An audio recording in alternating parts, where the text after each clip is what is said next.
This is an SABC News presentation.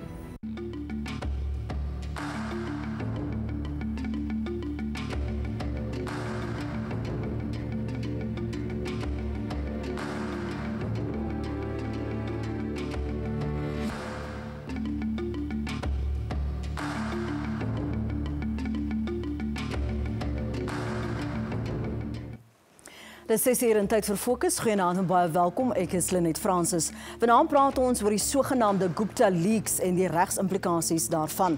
Nou die afgelope 3 weke reeds word die nuus oorheers deur berigte oor e-posse tussen senior staatsamptenare en selfs ministers en die Gupta familie en hulle werknemers. Baie meen hierdie e-posse bevestig vorige beweringe van staatskaping in Suid-Afrika. Maar kan hierdie e-posse tot enige vervolgings lei? Voordat ons die regskenners vanaand aan die woord stel, praat ons eers met Stefans Brummer van Amabongane, die Sentrum vir Ondersoekende Journalistiek. And thanks so much for joining us, Stefans. I recall Sam Sol, your colleague, saying in an interview that there were enough evidence to prosecute.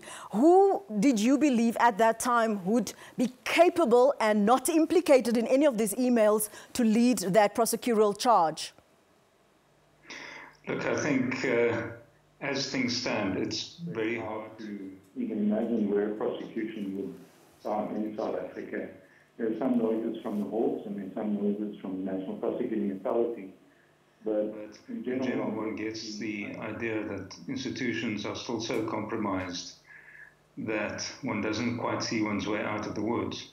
Be that as it may, as a South African, one hopes that justice will prevail. As a journalist, I simply hope to inform the public. That's what we're about. Are you in any way concerned about the safety of your sources? Because if there is an investigation, surely those evidence would have to be perused. Are you confident that you'll be able to protect them? Look, I think it's always a challenge to protect sources, especially in this kind of environment. And one does what one can. And I can assure you that we've done a lot. Of course, one doesn't know exactly what the other side might have up its sleeve. And let's hope for the best. As for the integrity of the information, I think, you know, there's some issues there that we cannot talk about because that might lead towards identifying sources. But what I can say as a journalist is that the first thing we do when we get information like this is we try to establish, let's call it the chain of evidence. How did things come to be where they are? What is the path that this evidence followed? And I think this is also something that would be important to the lawyers. One wants to look at forensic chains of evidence. We're acutely aware of that. So again, while I may not say exactly what that forensic chain might be, this is something that was important to us and that one is mindful of. So there is a willingness to work, for example, with the National Prosecuting Authority? That we wouldn't do as journalists. We aren't impempis. We aren't the sources for the authorities. And I think that's well-established journalistic ethic.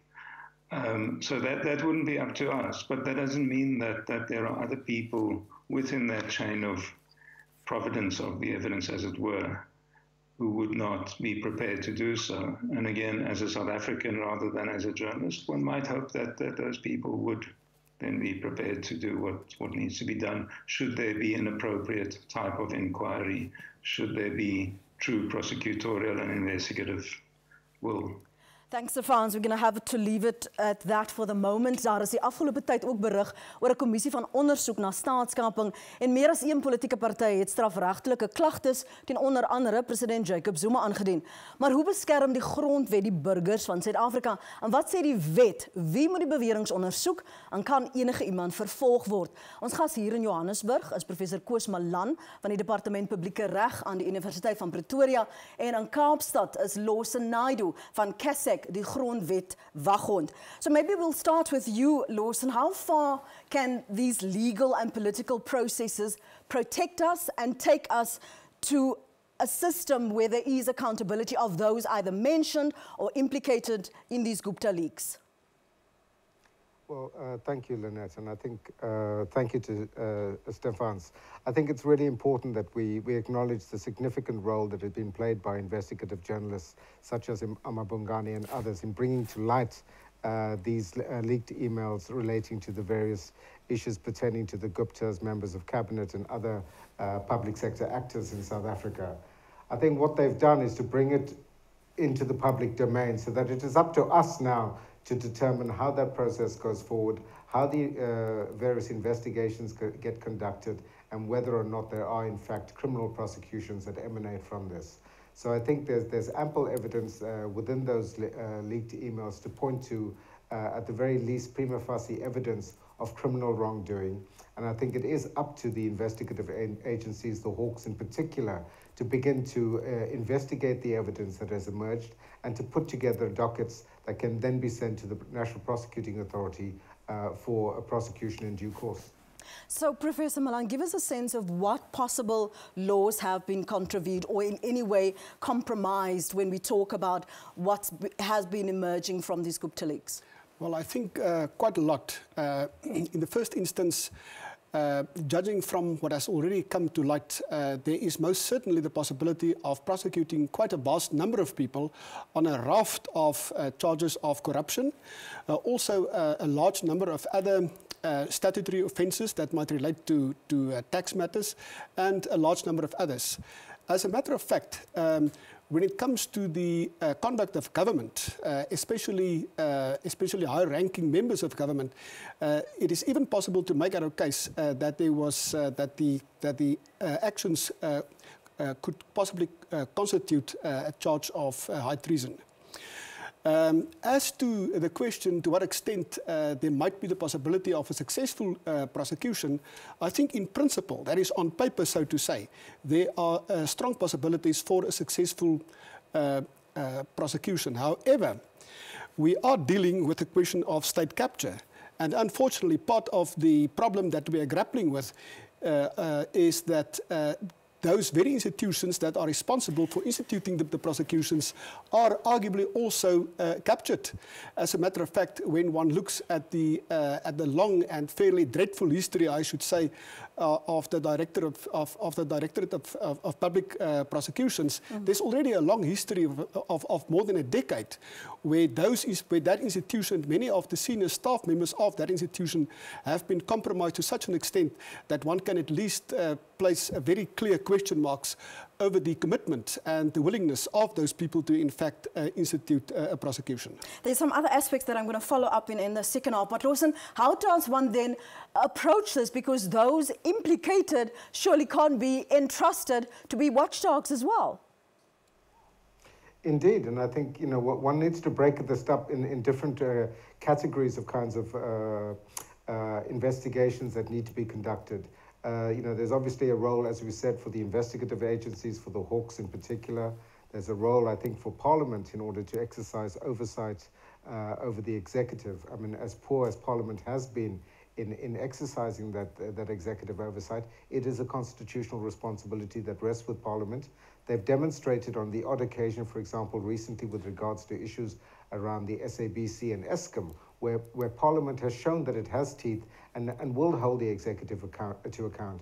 And we hope that they will do this in this case. It's unfortunate that so many members of the cabinet themselves have been implicated in this, that cabinet itself, which really ought to be grappling with this issue, is unable to do so because so many of its own members are compromised. The president himself is compromised by the fact of a number of these issues pointing to him and members of his immediate family. So I think we need to look at different institutions and structures that can take forward some of these investigations, that Parliament needs to play its role.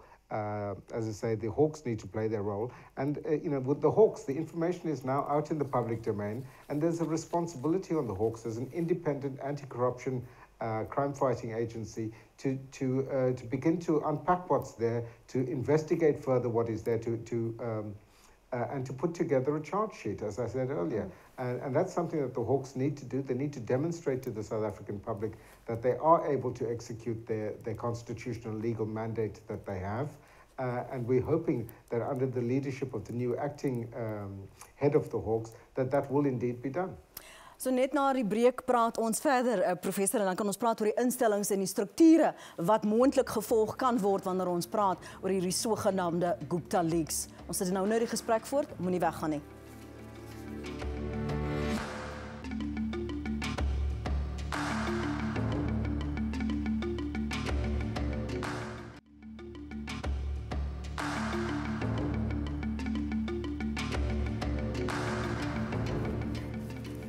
Welkom terug by Fokus. Ons praat vanaand oor die grondwetlike en die regsimplikasies van die sogenaamde Gupta eposse. Ons gas hier in Johannesburg is professor Koos Malan van die Universiteit van Pretoria se Departement van Publieke Reg. In Kaapstad is Lawson Naidoo van die Grondwetwaghof organisasie CASIS. Just before the break, Professor Malan, Lawson was talking about the structural and in particular the institutions that we could use. So what would be preferential? Should we have a commission of inquiry or should we have parliamentary committee to investigate this? What avenue should we take? There are a couple of downsides to all of them, unfortunately. Let me just quickly say something about the Hawks also, because that's also part of the comparison that one should make. In the first instance, there's a particular history, obviously, to the Hawks, and we should just remind ourselves what that history is. Previously, we had the Scorpions, which, according to all indications, were actually a much more effective institution than the Hawks. And it was precisely because of a decision that was taken at the ANC Congress in 2007 that the Scorpions was disbanded and replaced by the Hawks. And the Hawks, unfortunately, is a compromised institution. The question arises whether they would really be the appropriate institution to trust with the prosecution.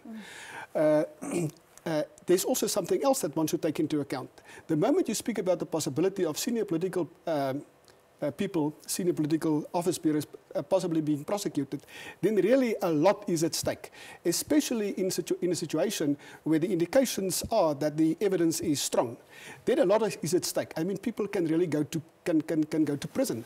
And then there's a lot of pressure upon themselves that they can actually put upon themselves to see to it that they go absolutely out of their way, regardless of what the implication might be, to avert and to prevent a prosecution from taking place. And I think that might make for the possibility of some political dirty tricks, so to say.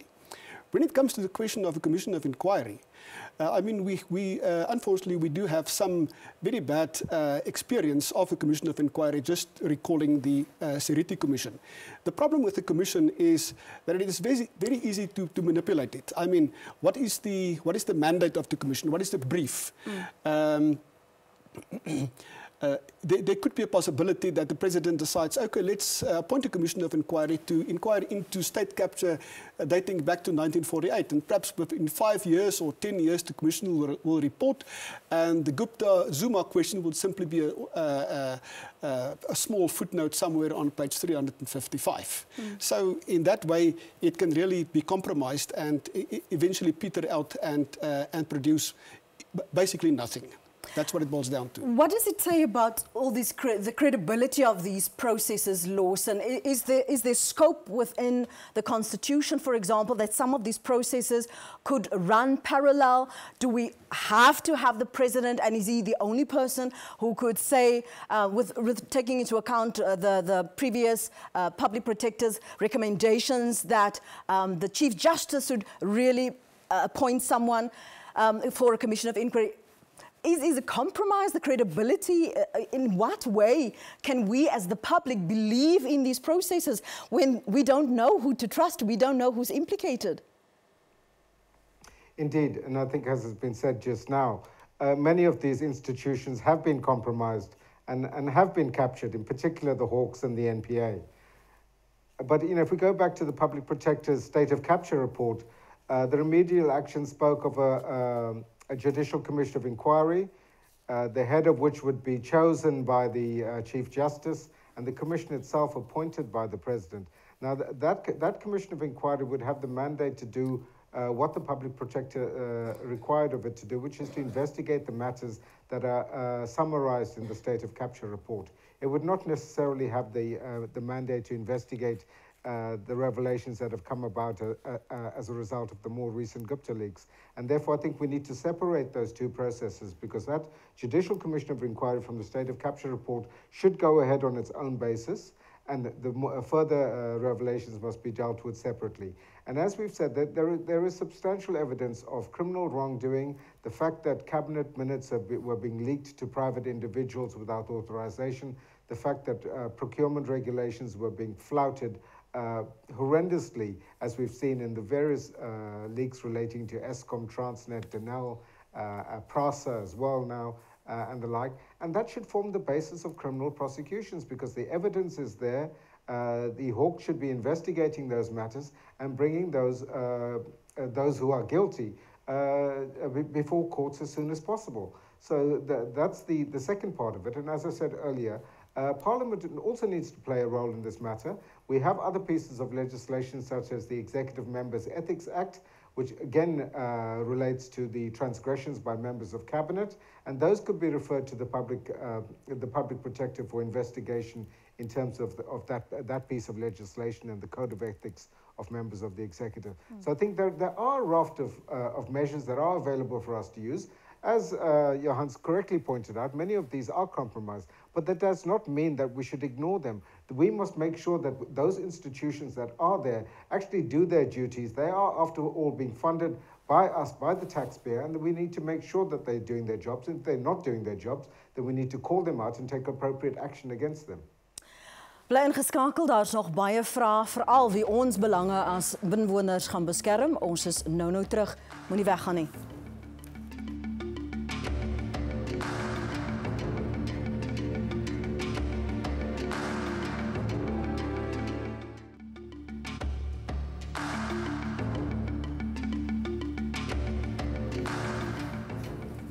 Ons praat vanaand met professor Koos Malan van Publieke Reg aan die Universiteit van Pretoria en met Lawson Naidoo van CASAC. Ons wil weet hoe die reg en die grondwet die land beskerm teen staatskaping. And I know just after Lawson completed his thought, you wanted to add something? Yeah, I think one of the crucial sentences actually uttered by Lawson is the following.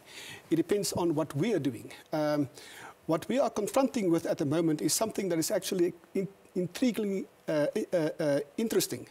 On the one hand, we are grappling with the problem of state institutions that should be serving as the checks and balances that the Constitution provide for, that actually do not function in the way they should be functioning. But what we are witnessing at the moment at the same time is also some good news. And that is that we have a very active civil society, a very active press, a very active media, also a large number of civic organizations and so on, which actually act as a correction, a constitutional correction, to the extent that the constitutional institutions are wanting the public actually stand in. And in that sense, we have already actually come to a conclusion as to what we should be doing. Journalists have been doing a tremendous job in the past couple of months, in the past couple of years, especially also regarding this question. And this is placing a tremendous amount of pressure upon government. And that is actually the clue to what we should be doing. This is a constitutional check and balance. And I think the important thing is just to emphasize that the public should not, we should not despair for the fact that there is a lack on the part of constitutional institutions that they do not act. Eventually, there will be action. In the final analysis, it depends upon the pressure that the public puts on those institutions. And I think that's one of the questions. On the one hand, Lawson, we celebrate the vigilance not only of the media, but a lot of our civil society and particularly non-governmental organizations and foundations. But often enough, you find that South Africans want to know, so what more can I do? I don't necessarily belong to the media. I don't necessarily fund Amobongani or contribute or support in any way. So what can we do, and how do we support those organizations trying to uncapture, as it were, South Africa? Well, I think the primary responsibility that rests with ordinary members of the public is to ensure that there is accountability within our politics in South Africa. That we are a society that is founded on, we're a constitutional democracy founded on the principle of the rule of law, whereby everyone is equal before the law, and anyone who transgresses the law should face the might of the law equally. And we must ensure that as South Africans that is carried out, that whoever breaks the law, whether it's a cabinet minister, whether it's a director of a state-owned company, or a middle-ranking public servant or someone else in the private sector, whether it's the Gupta family or others, that if they have broken the law, that they must face the consequences of those actions, and they must appear before courts. And we are very fortunate in South Africa. We have a very strong and independent judiciary. We can trust the court system in South Africa largely, and we hope that this will happen. And ordinary South Africans need to make sure that regardless of how compromised or captured the Hawks might be, the South African Police Service might be, or indeed the National Prosecuting Authority is, that we ensure that that those investigations are in fact conducted, because of the might of public pressure allows for no other mechanism, that there can be no more fudging of the issue. The evidence is clearly out there that our state has been sold to the Gupta family, and those that have been responsible for it need to be brought to justice.